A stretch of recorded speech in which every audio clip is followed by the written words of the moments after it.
Hello, hello. Good evening, everybody. Welcome to this evening's event, Militarizing Rivers, presented by the Freshwater Lab. My name is Anish Taylor. I'm a graduate assistant with the Freshwater Lab, and I'm actually broadcasting to you from the unceded ancestral homelands of the Kickapoo, Waukani, and Wichita peoples, otherwise known as Dallas, Texas.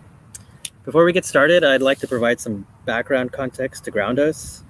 First of all, the Freshwater Lab is a research and educational initiative based at the University of Illinois at Chicago that seeks to communicate Great Lakes water issues to the general public. We're an interdisciplinary collective of writers, historians, filmmakers, scientists, urban planners, artists, and community organizers. We create tools to visualize future scenarios of water sources and engage the public in water planning. Tonight's event is the second in a series this spring to continue conversations started in our latest work, The Backward River. The Backward River is a digital, audiovisual, interactive experience which tells the story of the Chicago area waterway system. Through a variety of different media, we help bring to light who benefits and who bears the burden of the current status quo of the waterway. We have two chapters currently. One is titled The River is a Pipeline, which is a whole visual narrative that uses storytelling and photographs to shine a light on aspects of the river that not many people know about. Tonight's talk will expand upon elements contained here. The other chapter is The River Speaks, in which we have created to personify the branches of the river.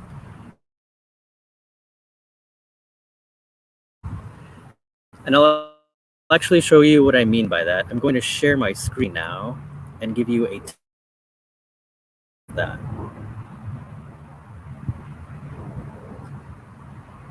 Give me a second.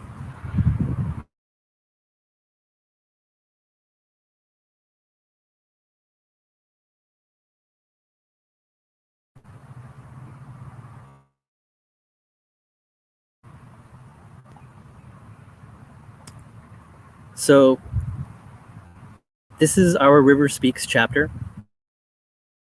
We have a map where that maps the river, and you can actually select a branch of the river and listen to represents this portion of the river.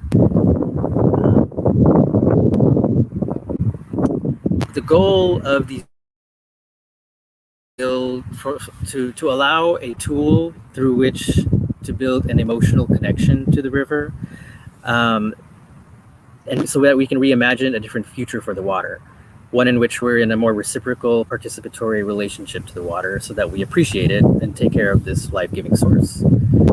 So, in addition to the audio monologues by the six characters, we also have two podcasts: Freshwater Radio, hosted by myself, and Water Chronicles, hosted by Becky Lyons. And finally, we've included a toolkit to help you get engaged, because after listening to the real story and hearing the river speak its truth, we have suggestions for how to move forward with this information and how to get involved more proactively. So it's highly worth your time, and you can view all of it at thebackwardriver.org. We're going to have another event this fall to continue this conversation, continue the work that we're doing here. It's going to be a festival, live in person, coming up this fall. Stay tuned to Freshwater Lab social media for more details on that. And that's it for me. I'm going to pass the reins to Kathleen Blackburn, our moderator for tonight and fellow member of the Freshwater Lab. Be sure to stay tuned till the top of the hour, where Kathleen will actually play one of the characters from the Backward River and get some reactions from our guests. All right, over to Kathleen.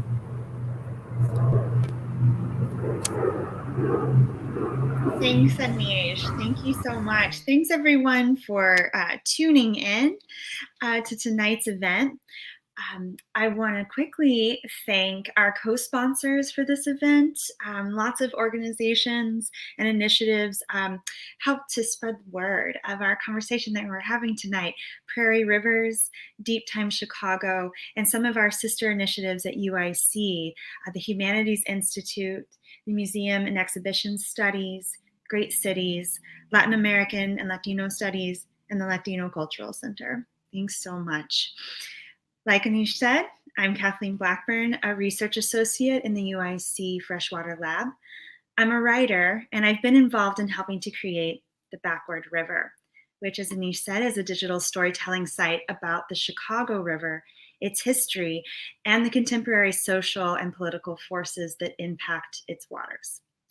Our conversation today is born of a focus by the Backward River on how American rivers are currently used. Today, the Chicago River flows away from the shores of Lake Michigan and connects via the sanitary and ship canal to the Illinois waterways and onto the Mississippi. But it was not always this way. Prior to 1900, the river slowly flowed into Lake Michigan. And in the 1800s, as Chicago was burgeoning into a metropolis, boosters were touting the city as a gateway to the American West, a central node in the import and export of goods. As the population of Chicago expanded, so did its public health needs. And at the time, the city's waste was emptied into the Chicago River, and from there polluted the lake water, which was used also for drinking and sanitation. So the city needed a solution, and the one they came up with was an engineered solution, one that would remove Chicago's waste from the city. There was a collaboration between city leaders and engineers, and the result was the Chicago Sanitary and Ship Canal, which was opened on the eve of the year 1900 with an explosion of dynamite that reversed the flow of the Chicago River. The city's sewage flowed away from the city south, despite protests and lawsuits from St. Louis, where people were understandably unhappy to have their refuse or have the refuse from Chicago flowing into the Mississippi. One of the questions we've explored on the Backward River is exactly what has happened to the river since its reversal over 100 years ago. What becomes of public waters that are straightened, harnessed, and redirected for the removal of waste? As we say in our story, the Chicago River is a pipeline. The Chicago River is the first river to have its flow reversed by an industrial system of pumps and locks. It fuses via its canal the distinct Great Lakes and Mississippi River watersheds like freeways for barge traffic. It serves as the world's biggest toilet, if you will, by flushing Chicagoland's waste and rain all the way down to the Gulf of Mexico. This is also a story of the widespread scenario of crumbling American infrastructure, which at its heart rests a basic denial of malfunction, public harm, and the disproportionate burdens placed on communities of color. And the Chicago River is not the only place where we see these issues. We are calling tonight's event Militarizing Rivers because of the ways many American rivers are straightened, harnessed, and coerced into highways for industry, waste, and unwelcome species. The Army Corps of Engineers reinforces that status quo, often prioritizing private interests over the health of the river and those who rely on it. Tonight's speakers will be talking to us about the different ways rivers are transformed into something more like a pipeline. We will also be discussing the racialized logics that burden communities living along public waterways, and we'll consider how the language around invasive species emerges from notions of nativism at the cost of seeing a larger picture of the watershed. It's my pleasure to welcome tonight's speakers. Professor Banu Subramaniam explores the philosophy, history, and culture of the natural sciences and medicine as they relate to gender, race, ethnicity, and caste. Originally trained as an evolutionary biologist and plant scientist, Subramaniam's pioneering research in feminist science studies has made her a leader in the field. A professor at the University of Massachusetts Amherst, her latest research rethinks the field and practice of botany in relation to histories of colonialism and xenophobia, and explores the wide travels of scientific theories, ideas, and concepts as they relate to migration and invasive species. So glad you're here, Professor Subramaniam.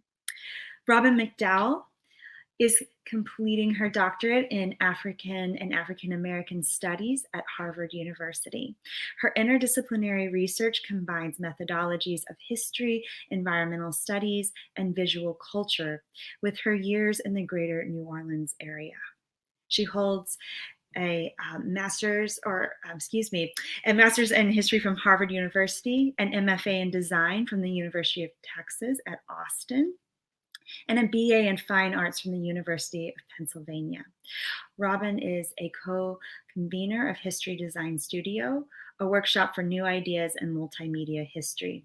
In fall 2021, she will join the faculty of the African and African American Studies Department at Washington University in St. Louis, part of our story tonight, as an assistant professor. Congrats on that, Robin. And finally, we have Jeremy Cherson, who earned his MS in environmental policy at the Bard Center for Environmental Policy in Annandale-on-Hudson in New York's Hudson Valley. Jeremy started his career as an undergraduate at American University in Washington, D.C., organizing support for the McCain-Lieberman Climate Bill for Environment America in 2007. He has since been an AmeriCorps member in Central California, monitored conservation easements in Alabama and Georgia, and served as the camp supervisor at an environmental summer camp in Atlanta. Jeremy now serves as the advocacy coordinator, working on campaigns across Riverkeeper's portfolio, including fossil fuels and clean energy, Hudson River PCBs, plastic pollution, and government relations. That's a lot, Jeremy. I'm looking forward to hearing about it. I'm going to ask each of our speakers, and thank you so much for being here, to tell us a little bit more about what they've been focusing on recently. And we'll begin with Banu, followed by Robin, and then Jeremy. So take it away, Banu. Thank you, Kathleen, and for this invitation, and also everyone at the Freshwater Lab. I'm going to share my screen now. So now how do I? So it's.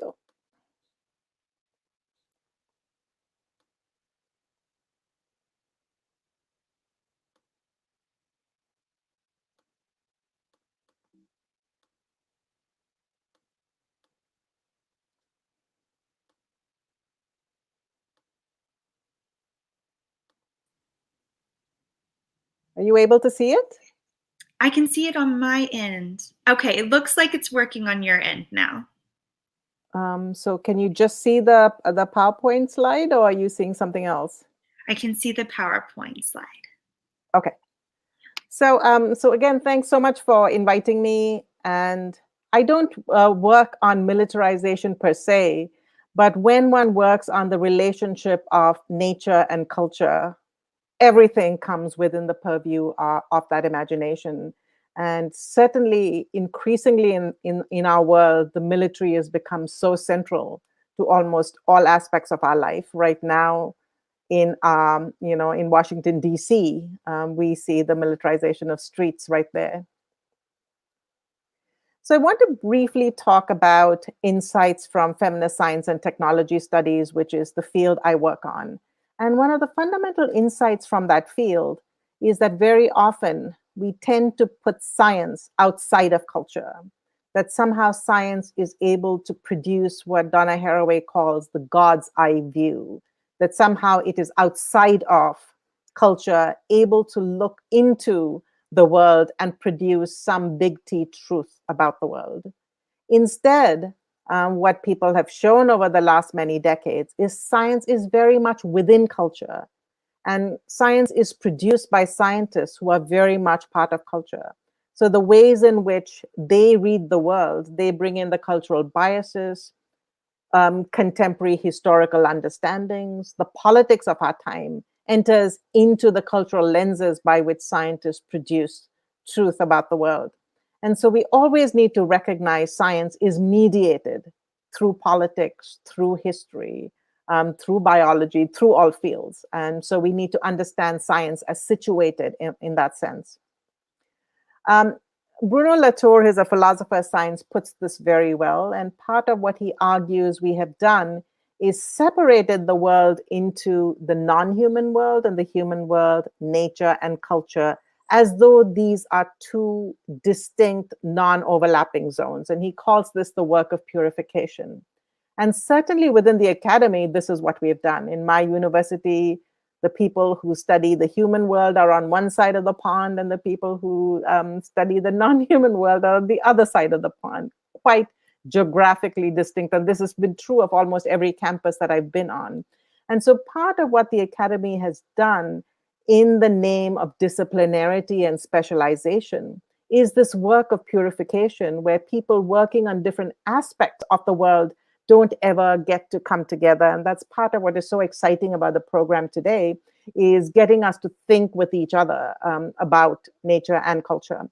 And part of what Bruno Latour argues is that we may purify the world all we want in our academic disciplines, but outside in the world, there's work of translation happening all the time. And Kathleen did a wonderful job in the introduction, talking about how the technology of the river has reshaped nature and culture, right? Almost every aspect of living in Chicago. And so I would suggest, and the feminist science and technology studies suggest, that rather than thinking of nature and culture as separate beings, we should think of them as one word: nature cultures, right? So theories, ideas are constantly moving between nature and culture, culture and nature. And as they move, information gets carried and transformed in endless cycles. So if you take a concept like race, this is not a static concept. If you look at the last 200 years, how we understand race, the ways in which we define it, how different bodies get categorized into one race or another has changed. And that's because science has changed, society has changed. How we understand nature has changed, how we understand culture has changed. So understanding the world as nature cultures really makes us realize the ways in which everything is interconnected. And if we learn to theorize the world as nature cultures, much of the kind of siloing work that happens both in academia and outside can be avoided. I want to briefly talk, because this is the work I was asked to talk about, is to talk about invasive species. And over the last 20 years, I've sort of been tracking cultural language, biological work, and political work in the ways in which we talk about invasive species. And one of the things we do is police invasive species. And interestingly, we haven't always thought about foreign species as bad. We haven't always thought about some species as native and some species as not native. The idea of nature in place and out of place is quite recent in the history of the world. And we see this happening both with respect to people, as Edward Said's book, and in the ways in we think about nature. And part of what you're going to hear, the main point I'm trying to make, is the theories we make about native and foreign humans are much the theories we make about native and foreign humans. And these two histories are literally intertwined if you look at when different laws come into place. So, for example, in the US, in the late 19th century, the USDA literally sent people across the world to bring interesting plants into the US. And during this time, it was very much an open borders. So there is a point at which someone said, let's, introduce every bird mentioned in Shakespeare's plays into Central Park. And so they tried. So it was very much a vision of open borders and not seeing this as a particular problem. And then you begin to see the problems of native and alien. And you see the emergence of this idea of native species and foreign species. It first comes in Britain, where someone is trying to catalog British native species. And so in order to do what is British species, you need to do what is non, right? So that's the first time we see the mention of that. And within the US, you begin to see both this happening with respect to human immigrants as various, the Chinese Exclusion Act, other immigrant act happen where the idea is that we will close our borders to some people and not all people. And these are clearly very racialized and often gendered understandings of who is welcome or not. And it's really important to note that before this, Western colonial nations took plants across the world. They and part of the project of colonialism was extraction of resources, including spices, plant-related, animal-related plantations were created across the world, right? So it's interesting that, you know, towards the end of colonialism, and especially in contemporary times, all that colonists did was this open borders, take whatever they wanted, wherever they wanted. And now we see the closing of borders. So historically, seeing when these things happen is really curious and worth noting. I want to show you, some brief books about the way, which shows you the ways in which we talk about invasive species. And so this is a children's book introducing children to killer bees, fire ants who are infesting America. This idea of tinkering with Eden is a very constant idea, that there was something Edenic, before that foreign species and foreigners came and, broke down Eden. The idea of invasion, about war, warriors, and as we have seen 9/11 in the post 9/11 world, the language of battle and wars, which we see with respect to COVID as well. So this, in part, it might be the militarization that we're seeing, but this language of battle and war seems the only way in which we know how to combat such issues. The fact that they are threats, that aliens are among us, we need to watch out. And again, this is a theme I will return to. And centrally, the problem becomes about borders, that the problem is really a borderless world. And once we erect borders and boundaries, we will be safer because we can keep the natives in and the foreigners out. And I've been sort of tracking the language of the ways in which we talk about foreign species. And so here are some headlines. And what is striking to me in these headlines is that none of them tell you they're talking about plants or animals. But it's this classic fear of the outsider. And this is a pattern you see again and again. So, and what historians have shown us, that when you look at any period where there is a lot of xenophobia, the xenophobia crosses species. So we are afraid of foreign people, and then we become afraid about foreign germs, foreign plants, foreign animals. So there's a generic fear of the outsider, which you see in these kinds of headlines. And if you look at these headlines and compare when we talk about foreign humans and we talk about foreign plants and animals, you see very common, the common ways in which we talk about all things foreign, that they're unhygienic, they look visibly foreign, they're taking over everything very, very stealthily, they're indestructible. And then you see this classic fear of the third world female as being oversexed, prolific reproducers. There are fears of miscegenation, that they're here to do irreversible change and harm, and are ultimately ecologically and economically destructive. And certainly we have seen this rhetoric over the last many years in the United States as well. And this is one of my favorite captions that I think says it all. They came, they bred, they conquered. So that's at the heart of the fear of the immigrant. And as post 9/11 world, you see the ways in which this anxiety only got ramped up. And I'm just going to very briefly, one of the cases that I follow is the Chinese snakehead invasion, and the ways in which we talk about it. And this is, again, encapsulating it, is because plants and fish don't actually look foreign. Most people, wouldn't be able to tell you which is native and foreign in many cases. And so you see captions like this: baby killer evil fish, grown up killer evil fish, which clearly says something is foreign and we need to be afraid about it.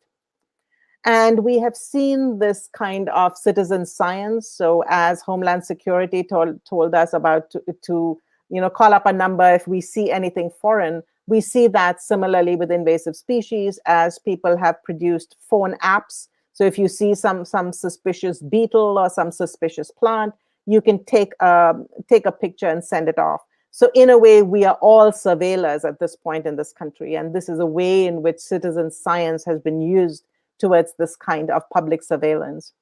We also see the militarization of environmentalism as people, talk about green patriots and about the ways in which we need to militarize environmentalism because the problem is much too urgent.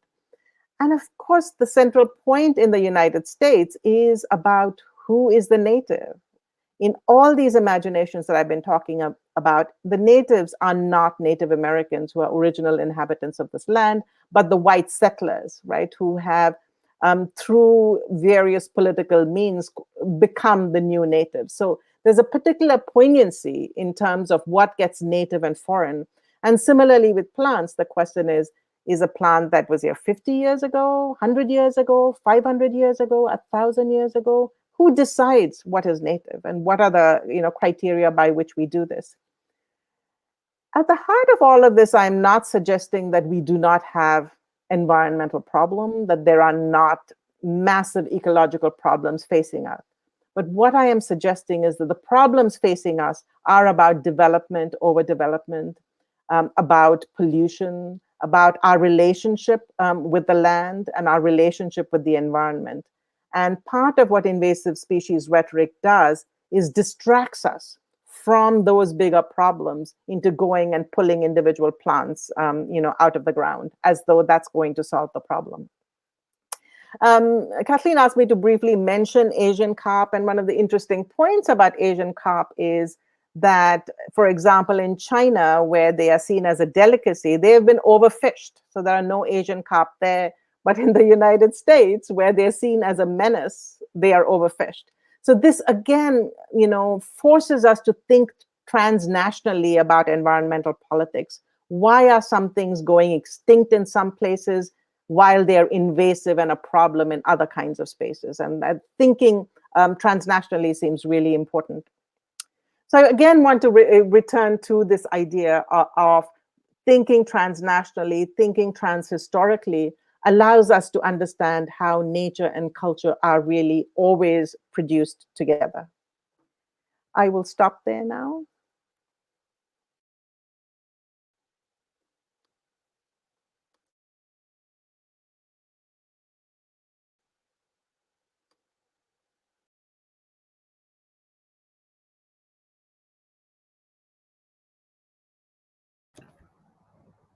All right, thank you so much. Should I just start, or okay, let's see. I am going to share my screen as well.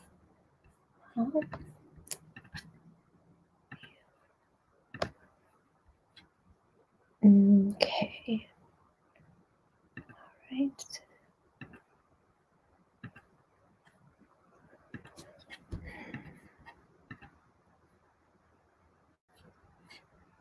All right. Thank you. All right. All right, wonderful. Thank you all so much, and thank you, Banu, for that incredible presentation. I was actually just furiously jotting down notes and things to remember. So I just wanted to thank you, Kathleen, for the invitation to this event. And I'm really honored and excited to be sharing virtual space with y'all. And I also wanted to thank the whole team of folks at the Freshwater Lab for putting on this event, because so much goes into making these things run smoothly. So in terms of my work, I wanted to give you a little context. So for well over a decade, I've traveled around rural Louisiana in a region known as Cancer Alley. And this is a corridor that runs between New Orleans and Baton Rouge. And here I visit community elders, friends, and colleagues in neighborhoods eclipsed by oil refineries, entire towns bought out and relocated by plastics companies, on land stolen by Shell Oil, near cemeteries and churches that are plowed under by the US military, and chemical plants that leach cyanide into the groundwater. And the families descended from enslaved people who worked this land for generations before them are consolidated into a few streets. And residents here suffer from mutated forms of lung and breast cancer at early ages, Children are known to fall mysteriously ill, and they get their blood tests and are found that there are synthetic chemicals in their bloodstreams. So in this way, Cancer Alley has become an example of environmental racism in some of its most extreme forms. And while communities around the globe face similar circumstances, I believe that analysis of particular places can help expose larger systems that prey on people of color in sacrifice zones, which is a term used by the US Army Corps of Engineers. And sacrifice zone has been in use since the 19th century to describe the areas that wouldn't be protected by federal and state infrastructure funding from natural disasters, from pollution today, and the like. So my research really centers around Black communities that, in addition to bearing the deadly consequences of emissions and runoff, are often flooded during major Mississippi River flood events, which are becoming more and more frequent. And sometimes these towns are completely demolished to become outlets for diverting floodwater away from cities or areas of industrial and commercial value. So I look at these landscapes as deeply historically situated predicaments. And I'm concerned with racial, ecological, and economic regimes that generate conditions of Blackness, and how to draw and narrate those connections in ways that are not only tethered to policymaking and organizational hierarchies, but to forces that shape and continue to shape the very foundations of North America. So when I look at towns and stories in Cancer Alley, I look at how the actual landform came to exist, important geological, ecological features, and how natural and unnatural processes constructed the conditions for consolidation of wealth that depended upon the labor of Black people. Then unfolding within that environmental setting, right, are narratives of colonial encounter, chattel enslavement, and how state and federal governments were and are complicit in propping up systems of private capital. So what I'll show you now are two things. First, I want to show how Black labor gets inscribed into the landscape. And then second, give you an example of how Black labor gets erased from a landscape. So let's see. Before the arrival of Europeans in the Mississippi River Valley, the river provided a kind of natural geological management for thousands of years. It changed course periodically so that no one area gets washed out. And these maps were created by Harold Fiske, who was a geologist and cartographer in 1944. And they show the different historical paths that the river took. They're called meander belts. And the map on the left is the lower Mississippi River Valley, which is the sites that I look at. So as this meandering river grew ever stronger, it created natural levees. And levees are earthen banks that accumulate on the sides of the river as water continuously flows through the riverbed. Natural levees predated colonial settlement, and they protected more inland areas from flooding. But with the arrival of French, Spanish, and German settlers who wanted to clear land, farm it, and eventually develop it into the Sugar Bowl, which is today's Cancer Alley, okay, levees had to be built higher and higher to keep that land dry, to build houses, to build plantations, and to harvest crops. So levees were necessary to keep water out and profits in. And this actually shows the riverbank where steamboats would pull up, and these are hogsheads of sugar. So the edge of the river near sugar plantations would look like this. And so these levees needed to be built higher and higher to protect this land from events like these, right? And these levee defenses were built, maintained, and repaired by enslaved people.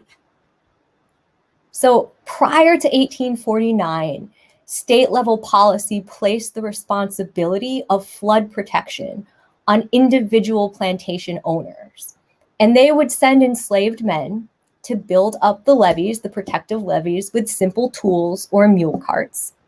And then in 1849, the state took control of levee maintenance, but during floods would continue to require plantation owners to send slaves into the floodwaters. Later, the state sent incarcerated people to do this work. And even today, in some of these parishes, incarcerated people do storm cleanup and levee repair. So many slaves drowned, and planters later sued the state of Louisiana to compensate them for loss of property. So the enslaved then were product and producer, property and property insurance. But to the plantation owners, the tragedy wasn't the horror of Black people drowning. It was their loss of millions of dollars of sugar profits, because where the levee couldn't hold out, neither could global revenue flows. Floods took out that land that provided access to steamboats and barges. So if those vessels couldn't dock, no sugar moved. So the consolidation of soil in the forms of levees made possible racialized consolidation of wealth. And conversely, racial consolidation in the form of chattel enslavement made soil consolidation possible. So as the river took back what had been hemmed in by the designs of white supremacy, enslaved people were forced to work furiously against it, reinforcing the walls of their prison and the terms of their labor. And today we still have levees. We have a huge levee system that goes from Louisiana to Illinois. And along the way, in addition to artificially built up levees, there are two structures in Louisiana known as spillways. And one of these spillways, I think, is a great example of this second component, which is how Black labor and Black life is erased. So here we go. This is the Bonnie Carey Spillway. And it is a concrete weir that's over a mile in length, and it protects the city of New Orleans and the surrounding parishes or counties by operating as a safety valve between the Mississippi River and Lake Pontchartrain. So when the Mississippi River gets too high, these gates open to let water flood out of the river into a plain. And the flooded area was in whole or part the town of Monts and Cellars, former sugar plantations. And you can see in the black and white photo down there, that was the former town of Monts. And they were demolished in 1928 by the Army Corps of Engineers to build this structure, a sacrifice zone. And as you can see, this safety valve protected Shell and Valero oil refineries, which you can see up in the, oh, you can see my mouse, here you go. This back corner, this is tons of oil refineries and petrochemical plants. So the homes and cultural institutions of these Black communities were sacrificed. And what the Corps didn't know, or according to some workers did know and failed to recognize, were that two cemeteries of enslaved and formerly enslaved people were in this excavated floodplain. So in 1975, workers discovered human bones and pieces of coffins rising out of this mud. And in the 80s, the Corps commissioned an extensive report on the history of this land, collected oral histories, took an inventory of the cemetery artifacts from an archaeology team, and they never shared this with the public, right? So here the engineered landscape also constituted an erasure or an attempted erasure of a larger public memory. And so as of today, the Corps has not reinterred or return the skeletal remains of these ancestors to their resting places, have not publicly commemorated their lives, and they give varied answers on the whereabouts of the remains. And the cemeteries themselves remain unmarked and severely overgrown. So in terms of today's theme of militarizing rivers, I'm definitely thinking about this less in terms of armament or anthropomorphizing infrastructure, and more in terms of a deeply historically contextualized process in which interests of private capital subsume and co-opt questions of conservation, preservation, restoration, and in the case of this spillway, reparations.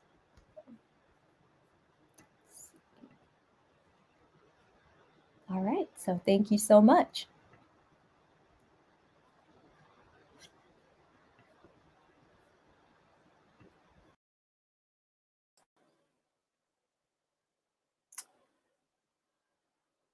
Thank you so much, Robin. That was excellent. I learned so much. So my name's Jeremy Cherson. I'm the legislative manager for Riverkeeper. And what I do is I handle government affairs for Hudson Riverkeeper. And I am coming to you from the indigenous land of the Lenape people. And the Hudson River's indigenous name is Mohicantuck. And so we have recently brought the chief of the Ramapo Lenape people onto our nonprofit board and are undergoing work to try and reclaim some of the indigenous names of waterways in our region. So where I'll start is I'll admit that I was very confused about what militarization of rivers meant, because in my day-to-day work of working with senators and New York State Assembly members and federal House members, going over legislation, trying to talk about strategy about how to get bills passed, that is never really done in so much of a kind of academic setting. It's more of a day-to-day slog of trying to get as many bills or as many policies as we can passed in a very short time frame, while legislators have a lot of competing priorities. But as I thought about it more, it came to mind that the Hudson River in particular, like the Chicago River and like the Mississippi, has been shaped by various state as in federal government or government agencies that are controlled by the military, one of which we've talked about, the Army Corps of Engineers. Another that we have not talked about is the Coast Guard. They are another branch of the military, and at least on the Hudson River, they patrol the river, they maintain safe navigation, and they are also our primary agency that handles oil and toxic spill response in the navigable channel of the river. And the Army Corps' role is slightly different in the Hudson. They have channelized the river. They dredged the river for navigation. And particularly, a lot of people, when they think about the Hudson, they think about Manhattan and the lower part of the river. But it is a huge river, almost 2,600 miles, square miles of watershed that goes all the way from the city to the mountains of the Adirondacks near Canada, the border of Canada. And what the Army Corps did about 70 years ago is just below the city of Albany, our capital, about midway in the reach of the river, is that part of our river used to be freshwater wetlands and a lot of meandering paths, probably very similar to what we saw on the Mississippi, where the river would kind of change paths and no one area would get flooded. But that wasn't good for business. And so the Army Corps came in and they dredged a huge wide channel of the river in this very diverse, ecologically sensitive area. And we're spending a lot of money, and the Army Corps is spending a lot of money to reclaim some of those wetlands. So that's just a little bit of the background I wanted to start with. I'm going to go quickly just through a couple photos as I was thinking about militarization. And think you can see my screen. Yes. And let's see. So this is a presentation I actually gave 6 years ago at Vassar College, which is one of our colleges here in the Hudson Valley. We faced a few years ago a fracking boom out of North Dakota and Saskatchewan in Canada from the Bakken oil fields that brought a very volatile type of oil down our shoreline. And here you here you can see our patrol boat. Like many river keepers, bay keepers, and other water keepers, we have a boat that patrols the river and helps us find polluters and solve problems. But the river provides a lot of ecological and economic support for the region just from recreation alone. So not even including industrial uses of the river, just passive uses supply around $4.7 billion, probably more than that now. And 55 million people live within 1 day's travel of the river, and over 100,000 people drink from the Hudson River. And at the time, we had never faced a flow of oil. Literally, the river became a pipeline. So it's very fitting to talk about this. We had super tankers coming down the river that would hold 12 million gallons of Bakken crude oil. We had unit trains coming down the shoreline where each car held 3 million gallons, and we would have cars 100 cars long of these tankers, and 2 to 4 of them daily. And so on our mind at the time was thinking that we were about to have an Exxon Valdez level spill. Exxon Valdez was 11 million gallons of oil. So we were pretty concerned. And the US Coast Guard was wholly unprepared with spill response plans. They didn't have booms in place at different parts of the river. They didn't have coordinated response with state agencies and other federal agencies such as the EPA. They just were not prepared. Let me see if I can. Oh, it just crashed. That's fine. So let me show you one of these unit trains here. If I can change to another, I think you can see it.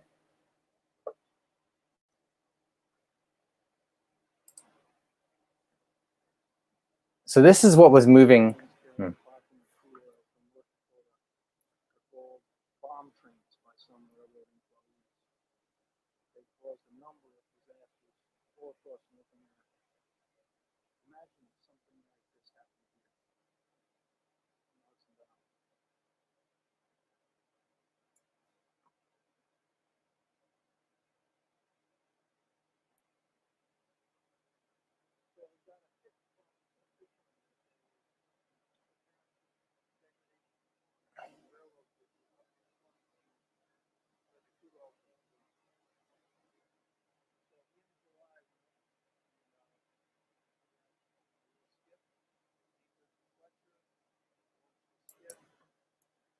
So I'm going to pause it there because I think you get the idea.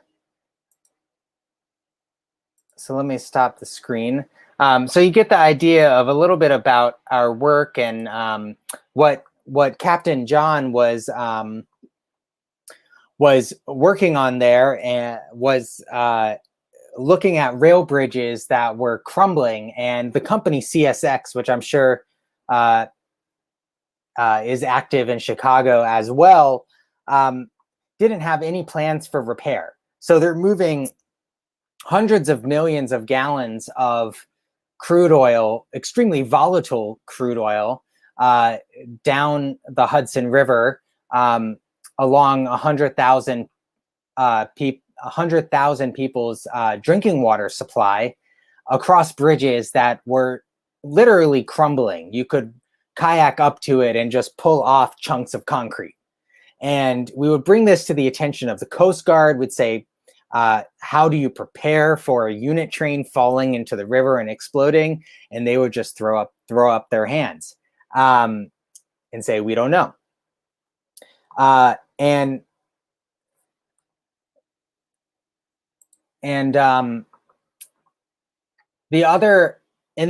not only were we faced with these crumbling rail bridges, soon after the oil started moving by train, a company came in and proposed an actual pipeline to come down the river. And we spent around 3 years building community support across New Jersey and New York, fighting and they called it the Pilgrim Oil Pipeline, which is kind of a odd name for a pipeline, but their whole pitch was that they would stop these trains and barges because instead of shipping it by the barges, they would ship it in a pipeline. And that was never convincing to us or the community because, as we know from all other forms of industrialization, if you give an inch, they'll take a mile. So if they were allowed to build a pipeline, they were going to ship oil by pipeline. They would also continue to ship it by rail and by barge, thus compounding the risk of an oil spill on the Hudson River and a very populated region of New York. And then more recently, the Army Corps of Engineers started a study that they were doing along the entire East Coast in the North Atlantic. It's called the North Atlantic Comprehensive Study. And in the New York Harbor, it's the Harbor and Tributary Study. And what the Army Corps proposed, and you all are going to understand this very well, the Army Corps proposed building very large structures. And they wanted to propose building a massive gate, probably the largest gate in the US, that would go across the Verrazano Narrows, which is where Staten Island kind of reaches across to Brooklyn. And that would open up when there weren't storm surges, and it would close when there were storm surge events. But the problem with that is that the Hudson River is not just a river, it's an estuary, and it's an estuary for 120 miles all the way up to Albany. In estuaries, the whole ecosystem is based on tidal flow. The ocean comes in, the fresh water goes out, it mixes, and that mixture is what creates the biological conditions for a thriving ecosystem for the estuary. And this, with sea level rise, this gate idea, as climate change intensifies and the sea rises more and more, this gate would close more and more frequently, thus choking off the life force to the Hudson River over time. And so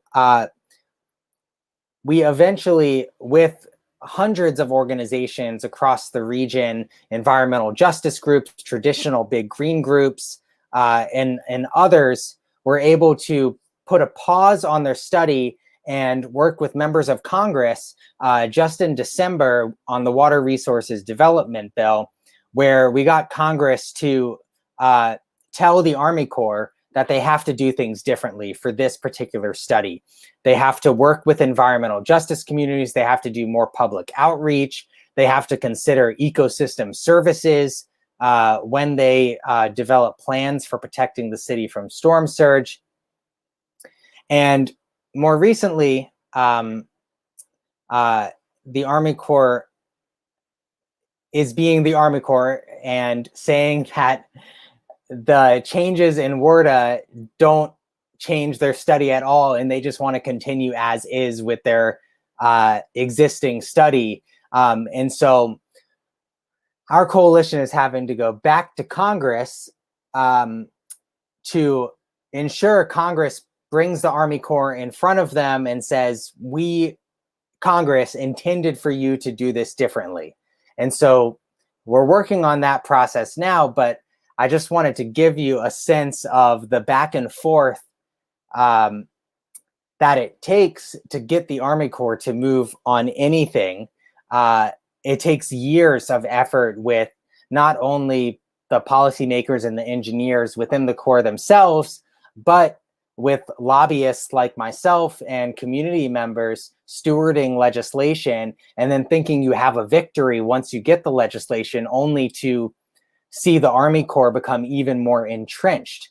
And so it's an entire process getting them to move, and we're in the thick of it. And it's just the most essential form of river militarization that I can think of. And I probably should leave it at that, because I could talk about this forever.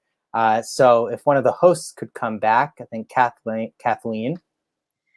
I'm back. And I think, Jeremy, that was amazing. And I think we're going to be populating with our other speakers. And while that's happening, though, you know, when you were talking about this gate that's being proposed, I thought about a very similar project that you're probably familiar with out here in Illinois under the auspices of the Army Corps of Engineers, which is to create a channel, a kind of checkpoint at Brandon Road near Joliet, to the tune of over $800 million.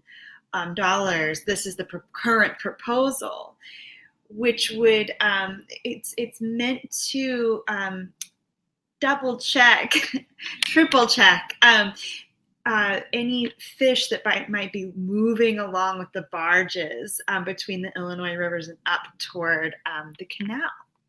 And it's what they're calling a kind of technological suite of sound machines and bubble curtains and things like that in the water that really is meant to kind of sustain the current infrastructure,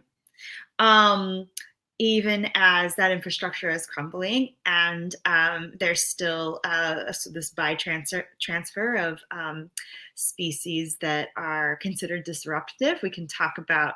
You notice, Banu, I am avoiding the word invasive when I'm talking about the species. But so you have a gate over there in the Hudson, and we have a sort of checkpoint developing here. It's under very similar kinds of logics. Thank you so much, all three of you, for really riveting talks. I am sure that our audience has lots of questions and, you know, applause for you all too. So if you're watching on YouTube or our Freshwater Lab team, if you have questions, please fill in or write them into the comment section, and I'll be sure to ask our speakers. And while those are populating, there's a lot of areas of overlap, I think, that we could talk about. But one of the things that came to mind while I was listening has to do with the context of Biden's new infrastructure bill. And, you know, I was thinking about the separation of nature from culture. I was thinking about the ways that infrastructure reinforces that separation, naturalizes it, and how the current infrastructure, as Robin points out, is very historically situated. So when you have an administration that proposes a bill for improving highways, creating access to better drinking water, taking a stab at fair housing, I was wondering how each of you are thinking about those current proposals. What do you think might be some of the opportunities there, and if you have any caveats?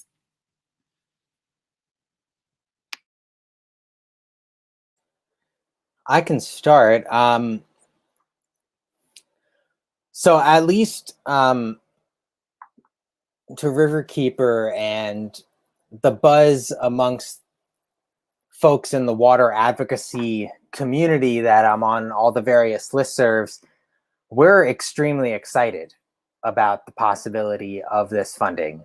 In hearing the other talks tonight, I think I can think more critically about the other aspects of an infrastructure bill and how things can go pretty wrong and sideways, particularly with highway construction.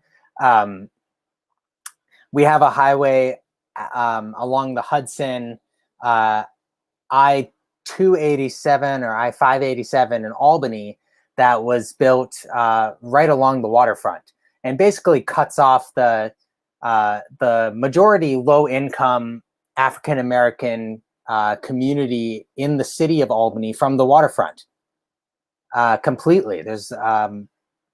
And there are now talks about removing it. So if the infrastructure bill supports removing highways that divide communities and are legacies of redlining and those other impacts, I think that'd be great. And if we could replace them with green space and bikeable, walkable areas that gives everyone access to fresh air and multimodal transportation, that's even better. On the water side, the House passed a $50 billion water infrastructure bill recently, and the Senate is moving a $35 billion bill that would be the largest investment in water infrastructure since the Clean Water Act.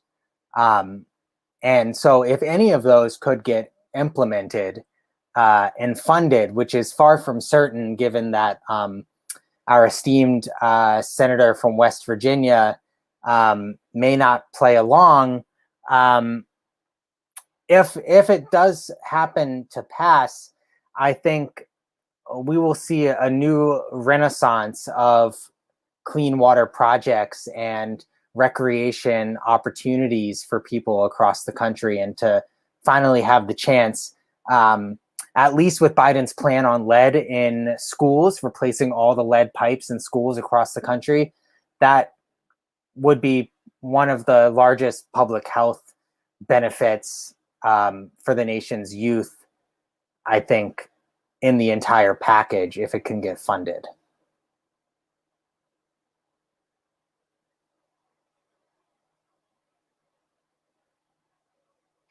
You're on mute. Banu, you're muted. Yeah, so I think there's much in there that's welcome. And I think part of the question for me is always we talk about the Anthropocene as though there is one anthropos, right? But we know the damage of which humans, which humans have done more damage to the world. This is not equal, right?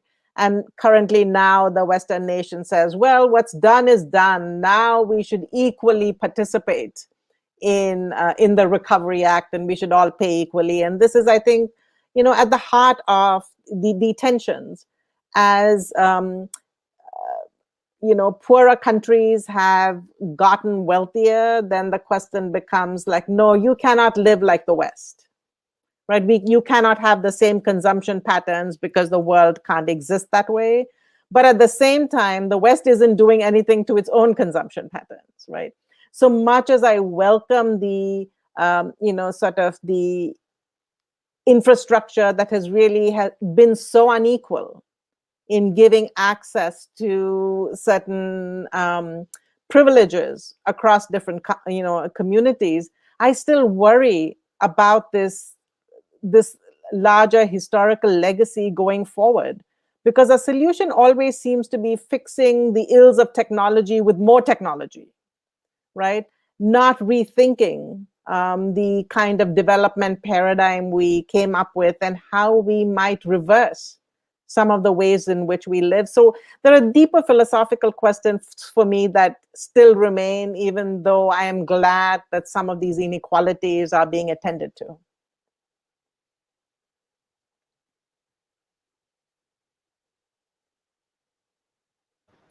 Yeah, I'll unmute. Thank you so much. Yeah, both of you. I am definitely not a policy pundit. And I've been asked that question before a couple times recently. So I'll just I'll give you my response actually to how I'm thinking through actually just being posed that question.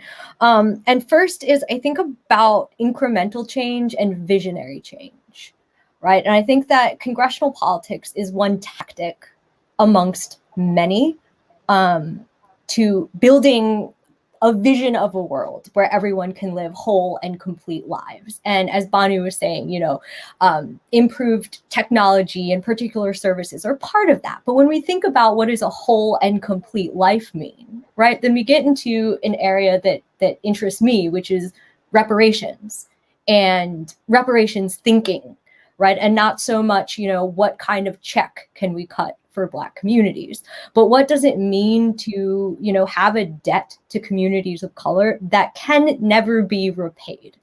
So with policy changes, with improvements to help people survive, these are kind of down payments, right? In sort of in a kind of global equity that honestly, like, right, you cannot make up for slavery, right? You cannot make up for what we have, done to our air, soil, and water, but we can begin to address, right, ways in which people can, at the bare minimum, survive. And congressional politics, right, is one way to get there. And then just maybe a more specific comment, right, to some of the proposals that are being put out there is that if and when they are implemented, they have to center and listen to people on the ground, residents. And I think in New Orleans has had a lot of experience, right, with kind of federal contractors coming in on grants, disaster recovery grants, environmental mitigation grants, who kind of come in with a preset policy in a way and take up a kind of genteel politics of representation. We want all different colors and walks of life in our photographs. And then we want to hold kind of performative community listening sessions. And what you have a, primarily Black city ending up with is kind of more inequality and a sort of white liberal landscape foisted upon them. So I think that these are some of my concerns, maybe down to the local level. Yeah, thank you so much for that. And launching off of those answers, we actually have a question from an audience member. And I'm going to pose it to you all. It's been a running joke this week that for the Biden admin, everything is infrastructure. I think that stems from a belief that infrastructure is unassailable in the dominant political discourse.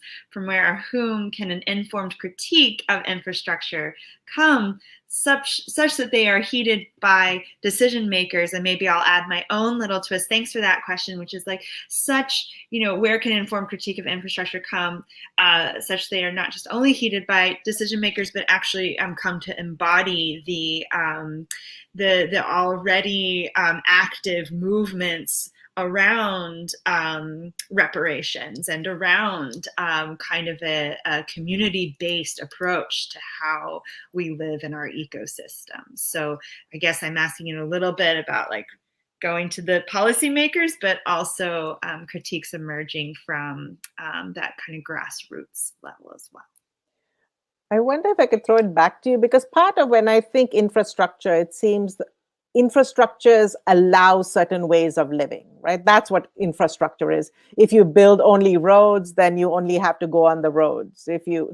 Right? So that's and so often infrastructures, when you're rebuilding it, you're building on old infrastructures. You're not creating new kinds of infrastructures for new kinds of living. And I wondered if you saw anything different in the infrastructure that allow for other models of living, where clearly the models we've been following have not worked in terms of the mess we've made of the world. Yeah, I'm interested in that question. One quick thing that came to mind a little bit was, Jeremy, what you said about how there was the train moving all of this oil. And then they suggested putting an actual pipeline where the train had been, and that's that idea of kind of layering infrastructure on top of infrastructure. Yeah, I'll, addressing the joke that everything is infrastructure. I think that joke comes from a side, from a bad faith argument. I'll just be blunt, because there's a lot of things that people wouldn't classically think of infrastructure that's included, like home caregiving for the elderly or disabled, which is not traditionally, when you think about the great public works of the 50s and 40s of the Roosevelt and Eisenhower eras that you think of, but home caregiving is primarily done by women, and it's primarily done by women of color.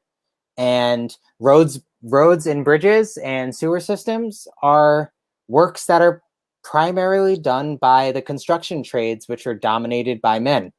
And so when I hear people call out those other areas that are being layered for inclusion in the infrastructure package, I can't help but see the gendered nature of it, that only these one male-dominated careers are infrastructure, but these other industries that either are more diverse and mixed or are predominantly one gender or people of color are not infrastructure.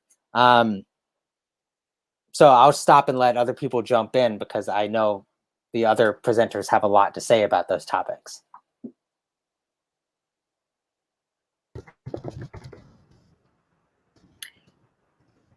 Hey, Robin. Oh, here I am. Okay, my internet hiccup. I apologize. Everyone went black, and then it said the studio is full. So okay, this is part of this is just part of the context of this setting. It throws surprises at you for sure.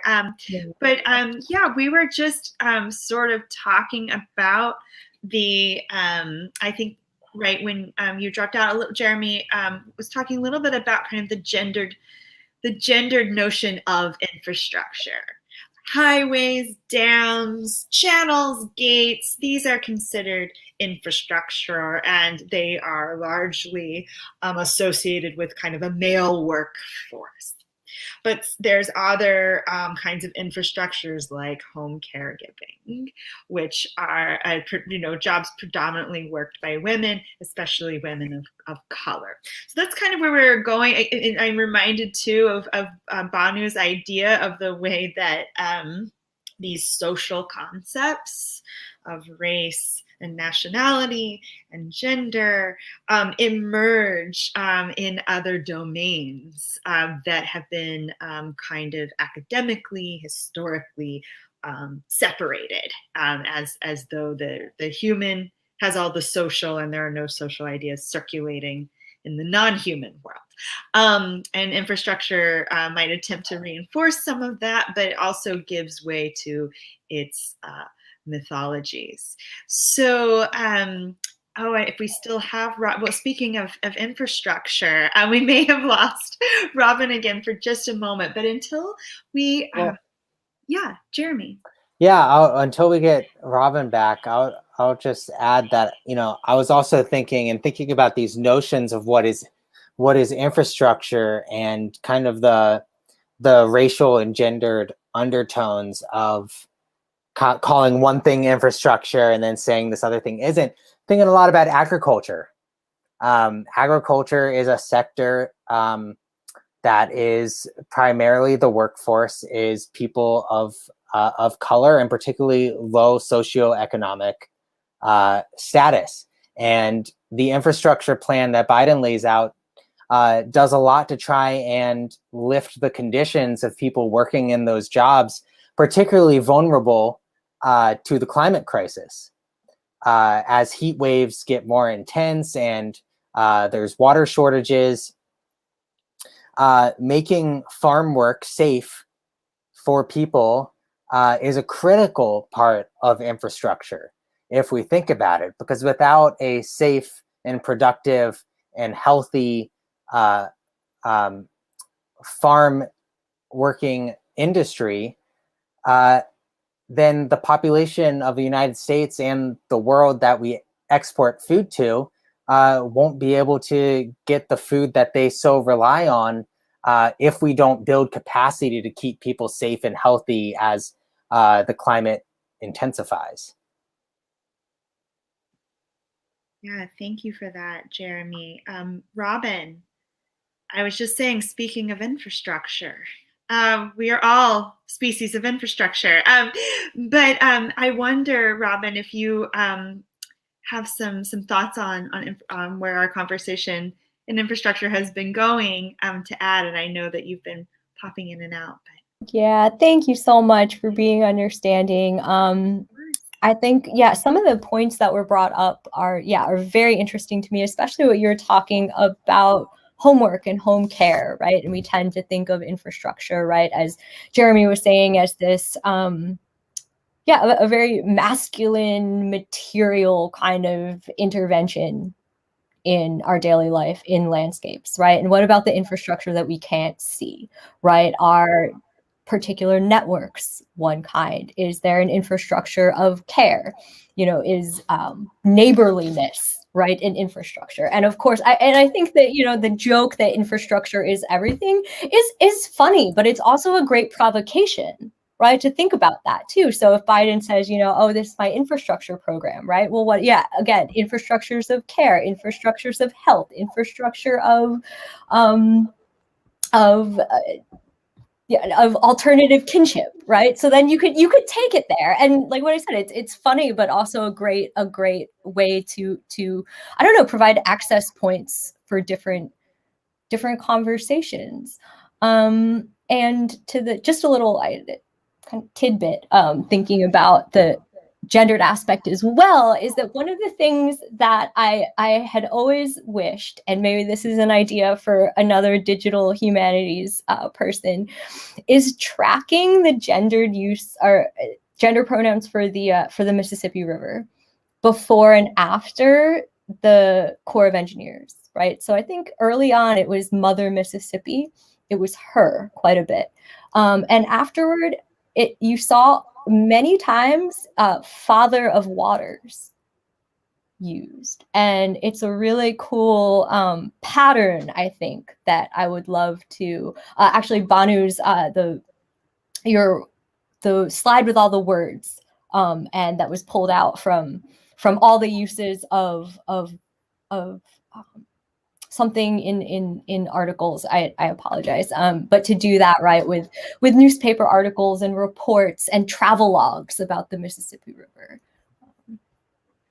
One of the things hearing both Robin and Jeremy is making me think is that part of like living through COVID in the last year and a half has been such an example in structural racism, right? So the idea is you can have a particular program, but these structures of power are very deeply entrenched. Like who is working in grocery store, what are health inequities, and how do those histories shape the present? So I wonder if I haven't read anything on infrastructural racism, right? The ways in which these infrastructures themselves are gendered, are raced, are classed because of the histories in which they come from. And so if we are only going to strengthen the infrastructures we already have, those structures perpetuate. So, right, we need to rethink infrastructure through those histories. Yeah, I mean, there's no doubt that any type of infrastructure package that gets passed through Congress, no matter how woke the administration is going to build upon the existing systems and structural racism that already exists in the country. I mean, I see that all over the Hudson Valley in particular. I mean, I'm thinking about the city of Newburgh along the Hudson River that has a National Guard air base nearby, but just outside of their municipal boundaries. And they released PFAS and PFOA chemicals into their water supply for years, poisoning Black and brown people in the city of Newburgh. And it's been a monumental fight to get granulated active carbon treatment. And right now, thankfully, just due to a fluke of infrastructure geography, they are hooked up to the New York City water supply system, which comes from the Catskill Mountain reservoirs. So right now they do have clean drinking water, but it's not a sustainable system because the state is paying tens of thousands of dollars a day to the city of New York for Newburgh to be able to tap into this clean drinking water. And you know, the community members in Newburgh have largely relied on community groups of well-intentioned white people who are doing a good job advocating for the community. But it is interesting to see that that most of the people advocating for the community to try and get the reservoir cleaned up are the white community members. And you know, I do wonder, and I want to hear thoughts on this, if perhaps that is because the community members are dealing with so much other structural racism that it is difficult to deal with one extra slight on top of everything else. But yeah, I see someone comment that the PFAS and the military base ties back to the militarization of water, and it all ties back around. But yeah, the systems of infrastructure building on systems of racism over and over again is going to be a very difficult cycle to break. One of the things I hear in what you're saying, and others too, is when we're talking about these technologies, their failure is built into them. I mean, that's another way of saying that, like, there's this reinforcement of racialized logic, extractive logics. And, you know, Jeremy, during your presentation, when you referred to the Hudson River, you said it is a pipeline, you know, in the way that we see the Chicago River as a pipeline. And one of the things that we've talked about with the Backward River is, well, we notice pipelines, we tend to notice them when they fail. And there is this given that they will fail, that they will sputter and burst and spill. And then there's the really expensive kind of pouring in of like cleanup and trying to keep up with the toxicity that is also part of this kind of reinforcement of infrastructure, as is the way that we're imagining it. You know, before we leave this topic of infrastructure, I do want to return to our local canal, and then maybe we'll address this last question from the audience if we have time. So one of the things that we've done at the Backward River, as we have taken a look at the branches of the Chicago River and thought about the industry and zoning around those branches and the implications for people who live near and around those branches. And we thought, you know, infrastructure is so often experienced as natural, as kind of always already there, or reinforcing borders that were always already there. And one of the things that we wanted to do was to try to animate infrastructure in some way.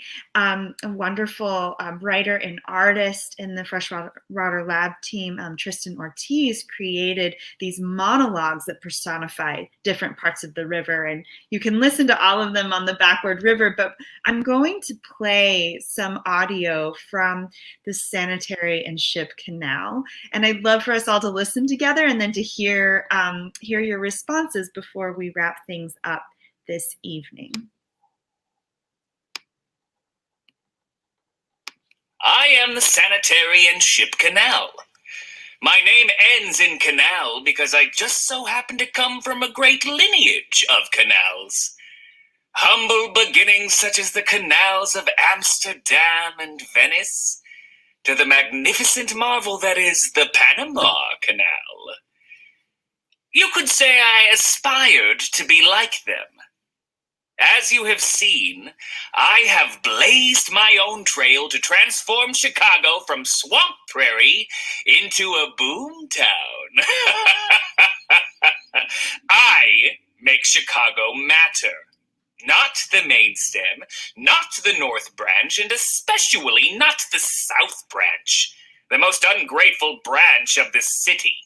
They spout off about my existence as one of irreparable harm, as if I have tainted this city with greed and gluttony, that I am allowed to be a massive public health risk and affect the neighborhoods around me. I say they're often hyperbolic.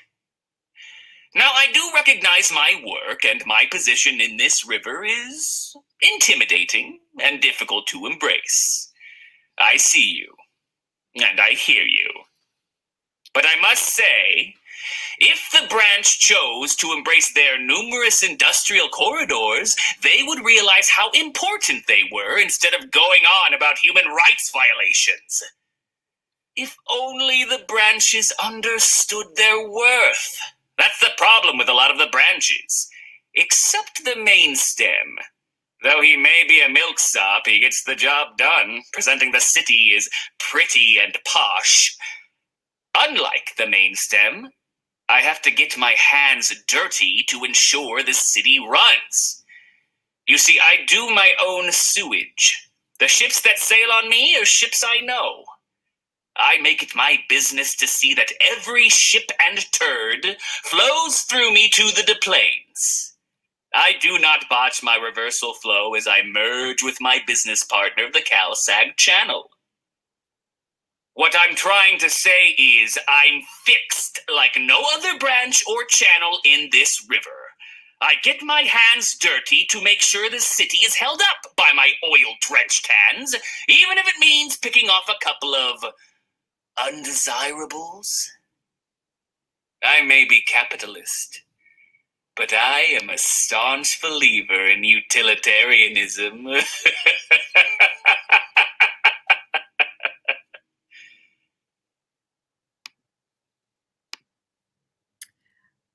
Okay, we've heard from a bit of infrastructure, and if you'd like to speak back, here's your moment.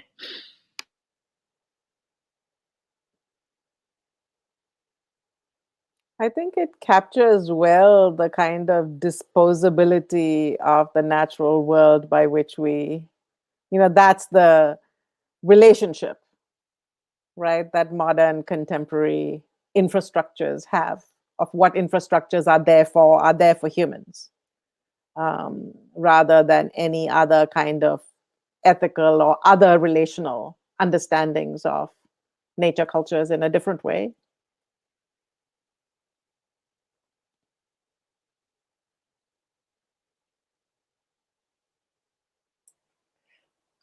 I would like to go have a drink with the canal.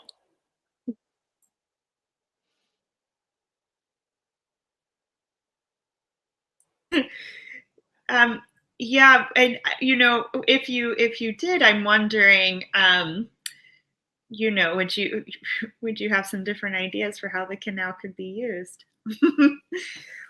and who its boss is currently? Robin? Oh yeah, thanks. I'm interested in listening to the rest of the series, and it's really interesting with anthropomorphizing water and I think people love to do that with the Mississippi as well. And I think about a lot. One of the words I think about a lot is metabolism, right? And I'm hearing this voice and thinking of it maybe less as maybe a guy, but as a force that's kind of taking things in this sort of but I guess in bio terms it would be like an endocytosis, right? This kind of, yeah, a living being that engulfs other things, metabolizes it, and kind of spits something out on the other end. So whenever things kind of take a voice and take a life, I think of those processes. Brilliant. Thank you so much. I wish that we could keep talking. This is such an engaging conversation, really riveting insights, but we are just at time. So I want to thank each of our speakers so much. If we were in a public setting with a crowd, this is where I would invite, roaring applause, standing ovations, those kinds of things.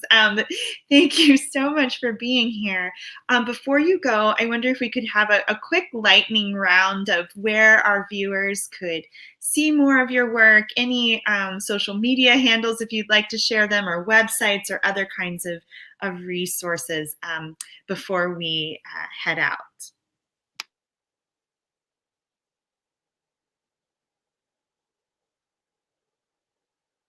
You could just check my university website, and I welcome people, just emailing me directly if you'd like to be in touch.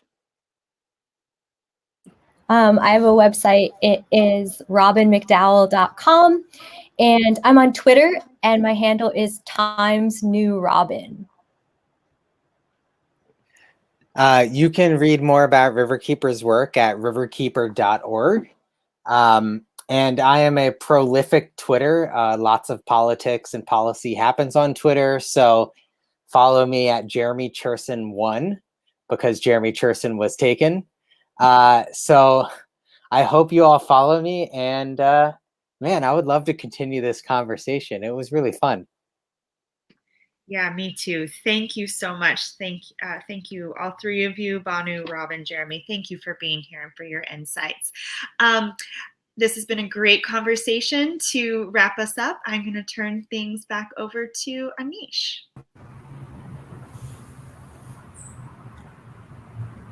Once again, thanks a lot to Kathleen for moderating, to Jeremy, Banu, and Robin for their really great insights, and to Jeffrey Warner, who has been managing the technology behind the scenes.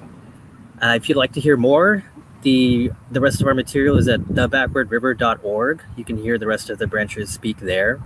You can also get links to the rest of the Freshwater Lab social media, where we continue to post links and update things as they go. And if you like to keep in touch with us, Instagram and Twitter is the best way. It's links are at thebackwardriver.org. And stay tuned for information on the festival that we're going to have later this fall. All right, thanks a lot. See you then. Bye.